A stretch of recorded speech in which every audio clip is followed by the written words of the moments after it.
Certainly. Here's section 1 of your short sci-fi story with a minimum of 700 words. Hashtag section 1. Alien Academy. The mockery begins. The Galactic Unity Academy shimmered like a crystalline monument suspended above the blue-green world of Varys 9. It was the crown jewel of interstellar education, the melting pot of the most advanced civilizations across the known galaxy. Species from across star systems came here to study diplomacy, xenopsychology, and the shared history of the cosmos. Among them, for the first time in history, walked a human. His name was Aiden Cross. To most students, he was an anomaly, a curiosity better suited for a containment pod than a classroom. Humanity had only recently been invited into the Galactic Council, and many still debated whether they deserved the honor. Earth's reputation was mixed. Known for its emotional volatility, violent past, and relatively primitive technology, it was often mocked behind closed doors. But here in the Academy halls, the mockery was not hidden, it was open and constant. Careful, he might throw a tantrum, sneered Zarek, a hulking Traskian with obsidian scales and 4 powerful arms. I hear humans cry when they stub their toes. Laughter erupted among a cluster of students. Most were larger, stronger, or more genetically refined than Aiden. Zarek's voice was low and grating, like gravel being ground into metal. He towered over Aiden, whose slight frame and unarmored skin made him appear fragile by comparison. Aiden stood silently, his expression unreadable. He adjusted the small data slate under his arm and continued walking down the corridor. The whispers followed him, as they always did. Emotionally unstable. Physically inferior. Historically barbaric. The labels were endless, recycled from archived data, decontextualized and weaponized into jokes. His silence only seemed to provoke them more. In the classroom, Instructor Dravix, a serpentine being with eyes like twin galaxies, tried to maintain balance among his students. He never openly encouraged the ridicule, but he also never condemned it. Galactic Unity prided itself on freedom of thought, and unfortunately, that included freedom of arrogance. Today, Dravix announced, we examine the development paths of emergent civilizations. We will discuss the comparative evolution of Terran society with the Paxari, who achieved peace within 3 generations of industrialization. Missa, a glimmering avian telepath with iridescent feathers, raised her hand with delicate precision. Why must we study Terrans at all? She asked, her voice melodic but cold. Their progress is based on conflict and emotion.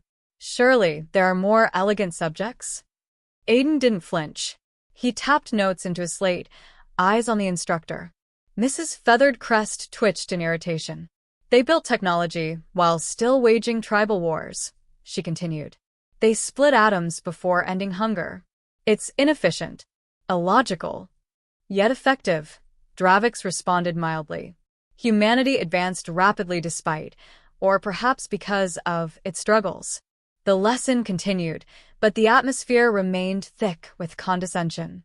Every graph that showed a human advancement was met with skepticism. Every war or genocide in Earth's past was met with gasps and subtle glances toward Aiden, as if he personally carried the burden of every crime in human history. Later, during physical training, things turned more direct.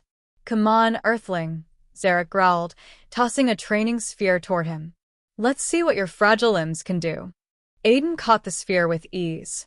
His posture relaxed, but his stance was calculated, centered, stable. Zarek approached, flexing his massive arms, expecting resistance or panic. Instead, Aiden sidestepped him completely, letting the Traskian's momentum carry him forward into the mat with a thud. The room fell silent. Zarek hissed and rose, nostrils flaring. Fluke, he muttered. Aiden didn't respond. He simply turned and handed the sphere to the next student in line. It was that composure, utterly calm in the face of provocation, that unsettled them. In a society where strength was often broadcast through power, fury, or speed, Aiden's strength was invisible. He didn't need to prove anything to anyone, and that made him unpredictable. In the following days, the taunting grew worse. Zarek took every opportunity to bump into him in corridors. Mrs. sent invasive telepathic projections to try and rattle his emotions, but Aiden's mental shields, trained from an early age in meditation and mental discipline, held strong. Behind it all, Aiden quietly observed. He watched how his peers interacted, how they dismissed anything they didn't understand. He didn't fight back, not because he couldn't, but because he chose not to. Yet beneath his stillness was a storm.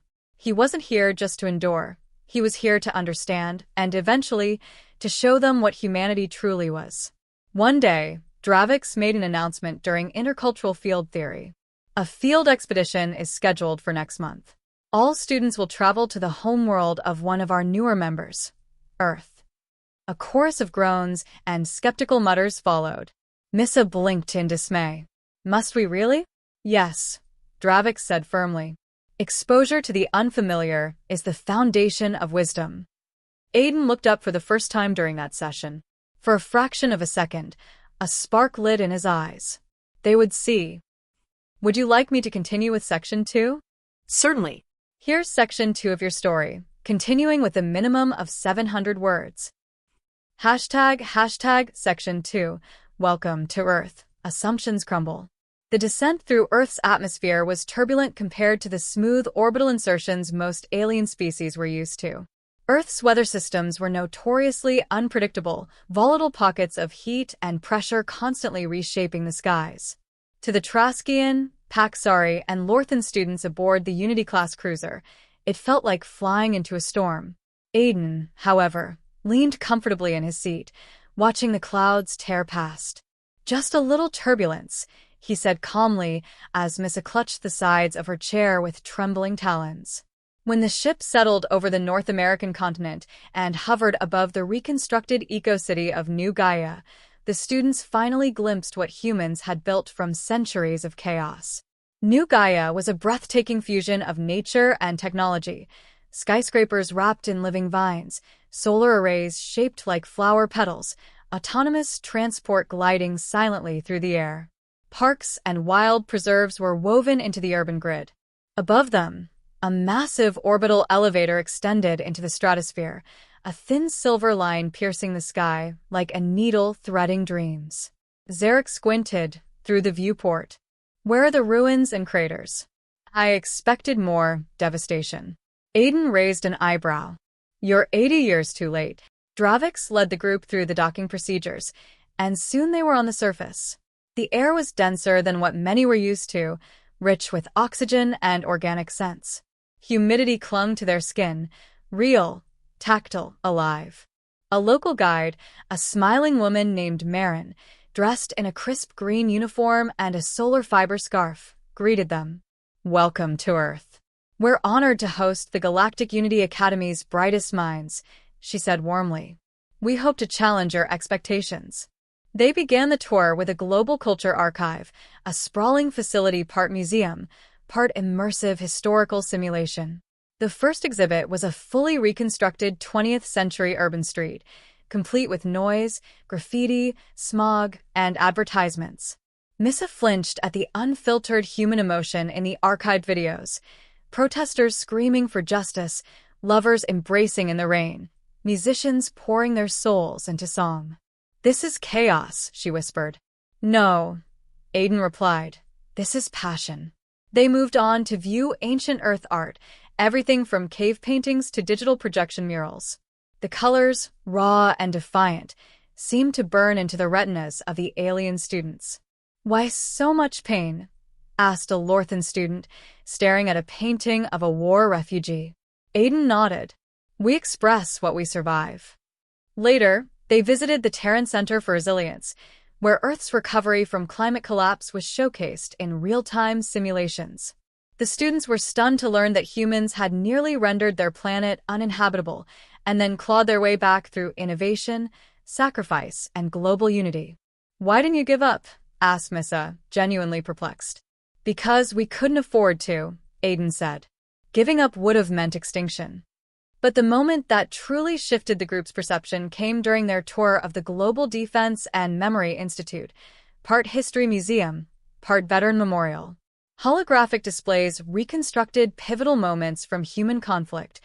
The The trenches of World War I, the ruins of Hiroshima, the evacuation of Earth colonies during the solar civil wars.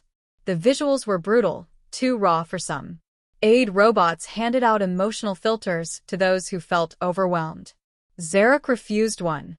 I want to see what they endured. The final hall of the museum was a tribute to Earth's peacekeepers and humanitarian heroes. A projection showed volunteers walking into war zones unarmed to evacuate children. It showed medics staying behind during disease outbreaks, scientists working under collapsing governments to keep satellites online and climate systems stable. An elderly human woman, a decorated general-turned-peace diplomat, addressed the group via live feed. "You judge us by our bloodshed," she said, "but every scar on our history taught us something. We fought each other, yes, but that made peace more valuable. We learned to treasure what we nearly lost." Zarek asked the question on everyone's mind. "You were so close to self-destruction. Why didn't your species fracture completely?" She smiled. "Because we're stubborn. And because we discovered something no weapon could destroy: hope."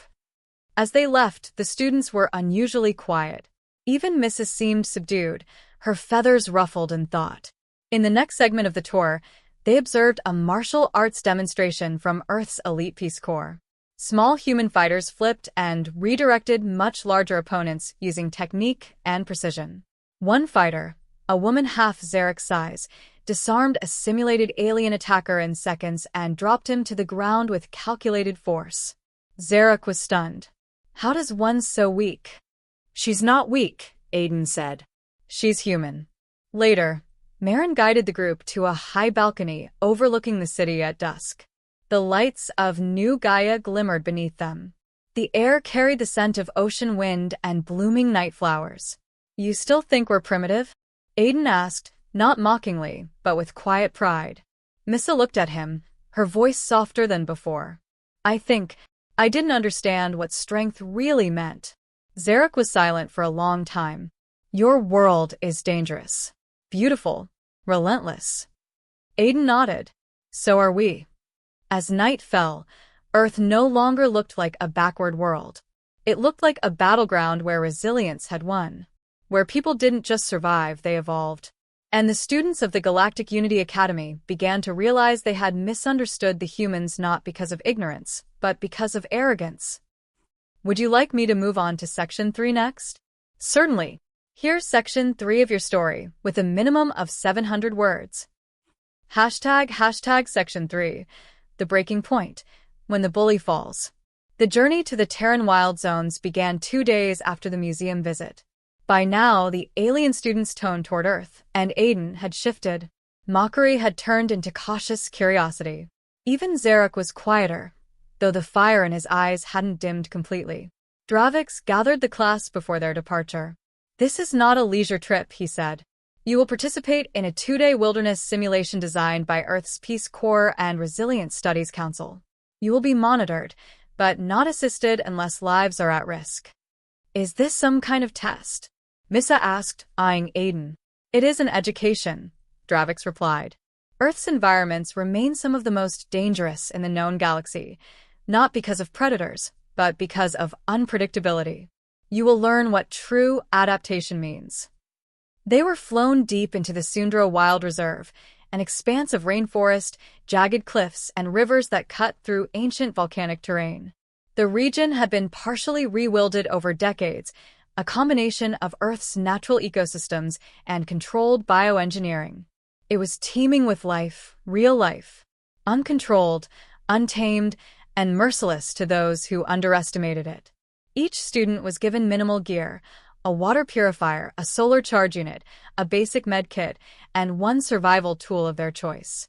They were told to use the knowledge they'd acquired in their studies, but more importantly, to rely on instinct, cooperation, and resilience. The group split into pairs. Zarek chose to go alone. Missa partnered with a cautious Lorthan who followed her lead. Aiden, unsurprisingly, ended up by himself. The first few hours were deceptively calm. The rainforest was a symphony of sound: chirps, rustles, howls, and distant thunder.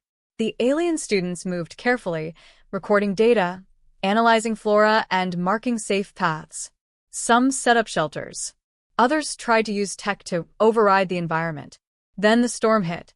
Not a gentle drizzle, an earth storm. Walls of rain pounded the canopy. Thunder cracked with bone-shaking force. Paths turned into mudslides. Trees snapped under the wind. Local predators, some enhanced by bioconservation programs, emerged from dens and hollows, agitated by the change in pressure. In the chaos, Zarek was bitten by a small but highly venomous insect while climbing through thick brush. Within minutes, one of his forearms went numb. Soon after, his leg failed him. "I don't need help," he grunted into his calm. "I am Traskian. I will adapt." But Traskians had never trained for terrain like this. The medkit's auto-injector failed to recognize the Earth-based neurotoxin. Zarek collapsed. Missa, meanwhile, lost telepathic coherence. The constant barrage of emotional signals from the forest's wildlife scrambled her focus. With her abilities weakened, her partner panicked and fled, leaving her alone in a mental haze. Only Aiden moved with confidence. He had planned ahead, reading weather patterns, tracking animal behavior, and remembering ancient Terran survival methods his grandfather taught him. He found high ground, built a lean-to from woven palm leaves and vines, and created fire using nothing but friction and a sliver of sharpened stone. He treated water using the purifier and foraged for edible roots and berries using a simple test: bitterness and smell. But more importantly, he listened. He heard Zarek's comm unit emitting static, followed the frequency, tracked the broken branches. And when he found the towering Traskian lying semi-conscious near a ravine, he didn't hesitate. "You," Zarek rasped. "You should have left me." Aiden didn't answer. He cut down large palm leaves, created a sled-like drag with vines, and hauled the massive alien uphill in the pouring rain. By nightfall, he had them both sheltered, with a fire crackling and a concoction of mud and crushed leaves packed onto Zarek's wound. "This is primitive," Zarek mumbled. "It's Earth," Aiden said. "It works." Elsewhere, Mrs. stumbled into the clearing, her eyes wide, feathers damp and bent. "My thoughts, the forest is screaming." "You're hearing nature," Aiden said gently. "Not every voice needs to be filtered. Sit. Breathe." He gave her a heated leaf wrap for her trembling limbs and a handful of fire-roasted roots. In the flickering firelight, the three sat in silence for hours. The Traskian bully, the arrogant telepath, and the human they once mocked. In the early morning, as the rain subsided and the mist rolled in like a living thing, Zarek spoke. "I was wrong," he said, voice gravelly. "You are not weak. You're something else. Something harder to break." Missa looked at Aiden with a new kind of gaze, no longer critical, but thoughtful. "You carry pain like armor," she whispered. "It doesn't weigh you down. It lifts you." Aiden shrugged. "It's not about being the strongest.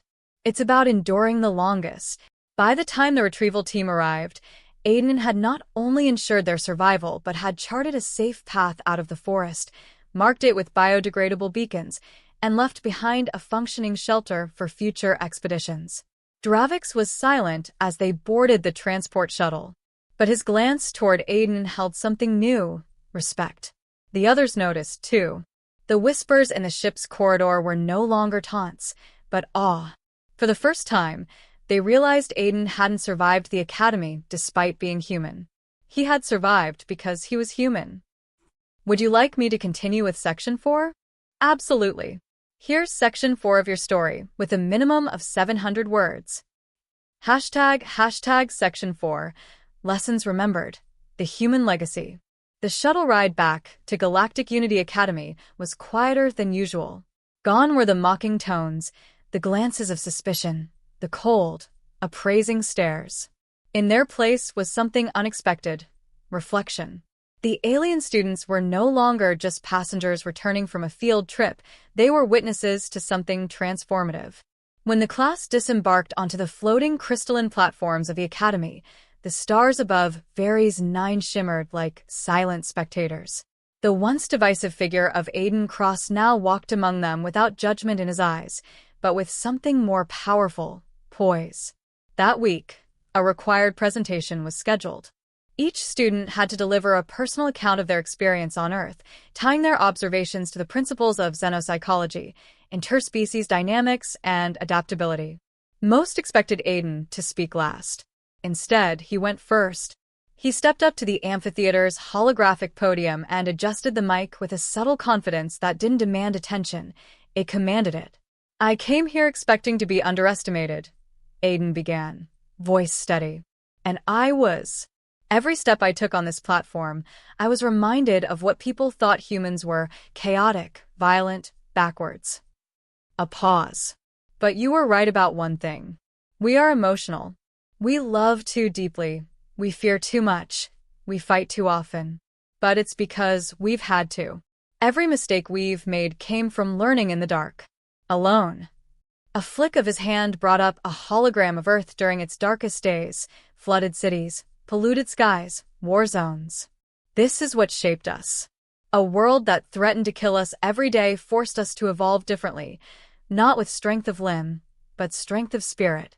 Not with peace in our DNA, but peace earned through scars." Another flick, and the image shifted: reforested cities, families from different cultures laughing together, humans building orbital habitats, collaborating with alien species, healing the world they once nearly destroyed. "We're not the strongest species in the galaxy, but we may be the most persistent." The room was silent as Aiden stepped down, and for the first time since arriving at the academy, no one laughed. No one scoffed. No one looked away, because now they understood. When Mrs. spoke next, her voice had lost its superior lilt. "I once believed emotion was a flaw," she said, "but I see now that it is a forge. The Terrans burn, yes, but from that flame comes innovation, passion, art, sacrifice. Even when overwhelmed, they push forward." Her feathers shimmered with new hues, an unspoken mark of emotional vulnerability among her kind. "I believed discipline came from clarity, but I see now that real discipline is born in chaos." Zarek followed. The room held its collective breath. He didn't look at anyone but Aiden. "I mocked the human because I feared what I did not understand. I thought strength was something you displayed. I thought pain made you weak." He touched the healed scar on his arm, the one Aiden had treated. "But humans don't hide their pain. They wear it, like armor you can't see. And when everything breaks, they keep going." He paused, then lowered his gaze. "I was saved by someone I thought inferior. I'll never forget that." As the final presentations wrapped, Dravix rose. "Students," he said, his serpentine voice echoing across the chamber, "you have now seen what no curriculum can teach. The heart of a civilization is not in its tech or its treaties. It is in how it endures. Humanity has walked the edge of extinction not once, but many times. And every time, it clawed its way back, wiser." He turned to Aiden. "You came to this academy alone, representing a species we barely knew. You faced ridicule, prejudice, and fear, but you taught your peers something no instructor could." Dravix extended a tendril and tapped Aiden's shoulder. "You have exemplified what it means to be sentient." From that day forward, Aiden was no longer an outsider. He was a reference point.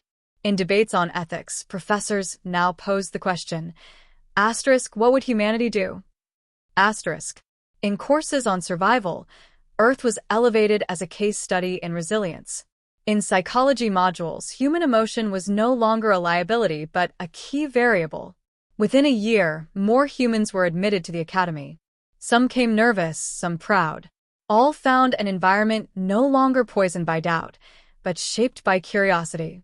Aiden remained, moving into a mentorship role. He didn't seek titles or honors. He simply wanted to make sure that the next human who walked those halls wouldn't have to prove their worth the way he did. One evening, as stars unfurled across Varys IX's artificial sky, Aiden stood at the observation deck with Zarek and Missa at his side.